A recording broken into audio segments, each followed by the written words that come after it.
Now, the NFL also has something else going on.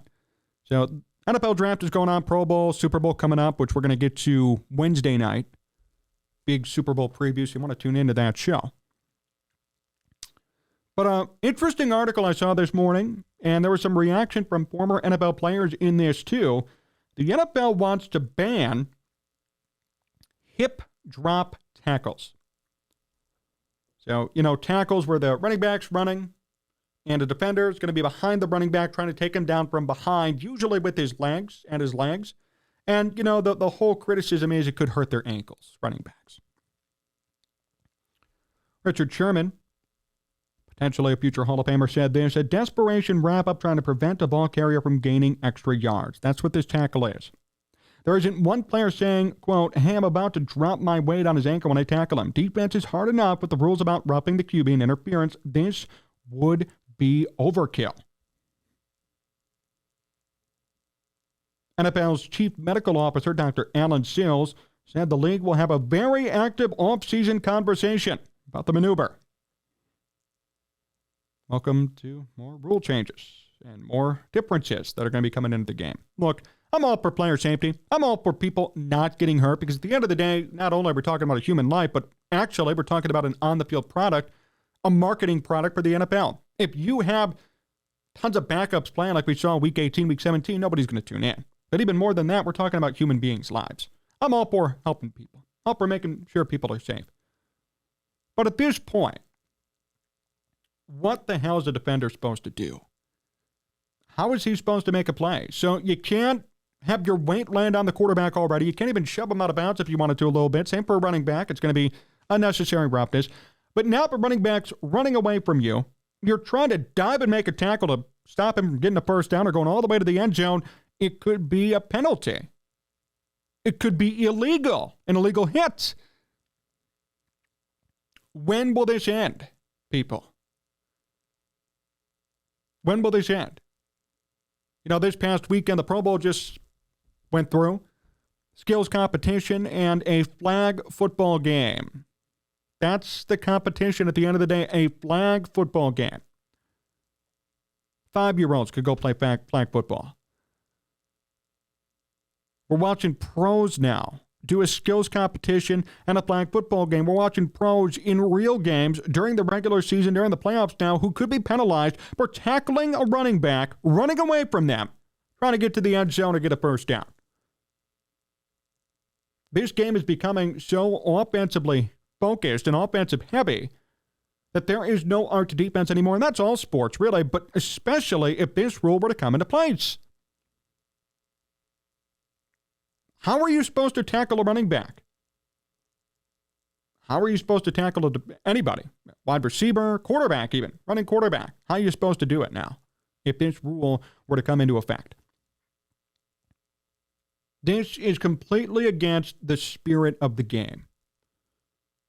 And again, I'm not sitting here saying we should bring back headbutting and concussion-type tackles, but I'm just saying. Are you kidding me? You can't tackle somebody from behind when they're running away from you? You can't make a last-ditch effort to grab somebody by the ankles or the legs to make sure they wind up a yard short of the first down marker?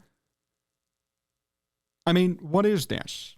And the fact that this is being talked about and considered by the NFL's chief medical professional. Chief on staff, Dr. Alan Sills. The league will have a very active off-season conversation about the maneuver. And I get people are getting hurt from this, right? People are getting hurt from this tackle. But you know what? It's football. You know the risk when you play the game. Of course people are going to get hurt from this. People get hurt from everything. Even with the roughing the passer stuff. Look what happened to Tua Tagovailoa this year. There's so many roughing the passer rules in place now, and Tua got like 3 concussions. You're never going to fully prevent injury in the NFL. And I think people have to start realizing that. And if you want to, that's awesome. But then this is going to be flag football. And if everybody wants flag football, I'm even okay with that. But there should be a consensus on it, not we're just going to make it flag football. That's my whole thing. If everybody wants to come to the agreement, players, owners, coaches, maybe even some fans, that we can do flag football, let's do it then. But something like this, You are ending defense. You are continuing to end defense and promoting offense. Eventually, we'll see 65 to 60 games in the NFL. I thought that was just for the Arena Football League or semi-pro football or even college football to an extent. There are so many rules about protecting quarterbacks. And how about this at the end of the season? How many quarterbacks were hurt? Do all these rules make things better? Tyler Huntley's a Pro Bowler because Lamar Jackson was hurt. Justin Fields got hurt at the end of the year. There are a lot of quarterbacks who missed games this season. Tua. We saw battle the backups week 18 to determine a playoff spot between Miami and New York. Skylar Thompson against Mike White. And this is because there are more rules in football. So because there are more rules, we're seeing backup quarterbacks face each other in a playoff matchup in week 18. Come on. These rules don't always work. They're good intentions, but they don't always come through. So then the question is, why even put them in place sometimes? Sometimes it's overkill. Sometimes these spot fouls that are on the referee's discretion are called wrong. The wrong call is made. They go over the top, and they ruin games, and they affect outcomes. It's the same thing here. Look at the Niners. All these rules, and yet they lost Trey Lance, they lost Jimmy Garoppolo, and then they eventually lost Brock Purdy in a playoff game in the NFC Championship. Now he has to get UCL surgery. Trey Lance is still not 100%, and Jimmy G got hurt.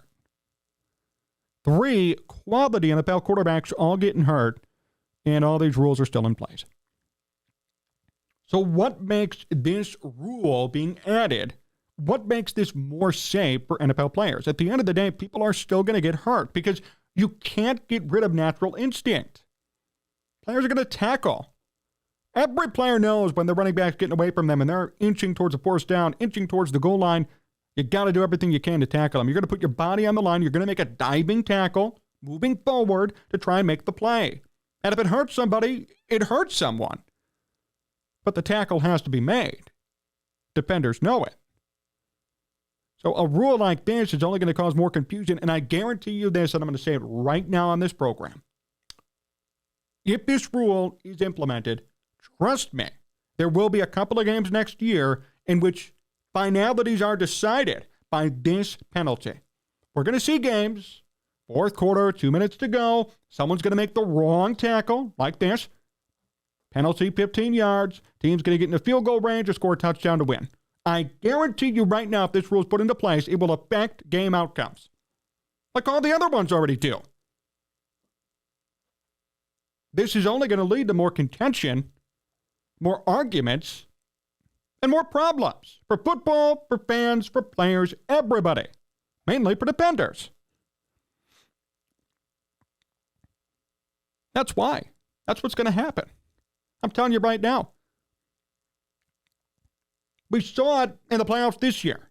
That Bengals player shoving Mahomes out of bounds. Oh, it's a big penalty. You know what? It was a slight shove. It wasn't anything crazy. But because of the penalty, the Chiefs moved up 15 yards. They got a chance to kick a field goal, and they won the game. Now they're in the Super Bowl. I'm just saying I'm not all for more rules. We have enough rules. There are enough rules in the NFL to determine and help player safety. And I'm all for things that will increase safety, but I don't think this is going to be something that'll do it. I'm not convinced by this. You shouldn't be either. This is only going to lead to more contention, more arguments, and what? More offense? I mean, I guess if everybody wants more offense and is clamoring for it, then so be it. But people who love the game of football itself and love defense and love scheming, there are people who still like that, believe it or not. They are not going to be happy with this rule. So, I'm just saying, I don't like it. Not a fan of it, and I really hope this does not get passed. And Adam, you hit it right on the head. Adam Dobbs' comment, injuries are happening because the players no longer get conditioning. Minicamp, training camp, practice have very little contact anymore, and you hit it right on the head. And old players will tell you that. Retired players will tell you that. Even players from the 2000s will tell you that. Now, in the NFL, No hitting during training camp at all. You get 2 preseason games and you're ready to go. And that's why at the beginning of the season, there is more of a developmental period for teams than we've ever seen before. Because teams need a couple of games to get their feet wet because they didn't get in the preseason or in training camp or in mini camp, OTAs even. I'm not saying people should just be running at each other, killing each other in training camp, but you need some sort of contact. Look, you have to practice the way you're going to play. That's a baseball phrase that I learned, but it goes to every sport. Practice the way you want to play. So if you're practicing in shorts and a t-shirt, you're not touching anybody. You're moving the practice field dummy around. The fake person, the clay person, or the rubber person, that's not going to get you ready for a real game. You're not going to be ready to face a real lineman or break a real tackle when you're breaking the tackle of some rubber piece of nothing. Right? Practice the way you play. And for the NFL, we are not seeing that anymore. We're seeing shorts and t-shirts, no pads even, and just going through the motions, and that's fine. But then when the real game comes around, you're facing real men in pads, running at you, 300 pounds. How are you supposed to prepare correctly? If anything, I would argue we see more injuries because there's no preparation in training camp. And I'd love to know if anyone ever did a study on that, but I would argue there could be more injuries because nobody's prepared. Then they get into a real season, taking no hits, no nothing, and they get hurt right away because it's the first hit of the year and they're in a real game. I could totally see that being the case. So think about that too. That could definitely be true. I really hope they don't pass this rule. Really hope they don't do it, but chances are at this point, I mean, a lot of players are going crazy, but if the chief medical officer of the NFL is talking about it, then I feel like it could come into play soon, and that's going to be something that we're going to have to monitor and critique as it comes through.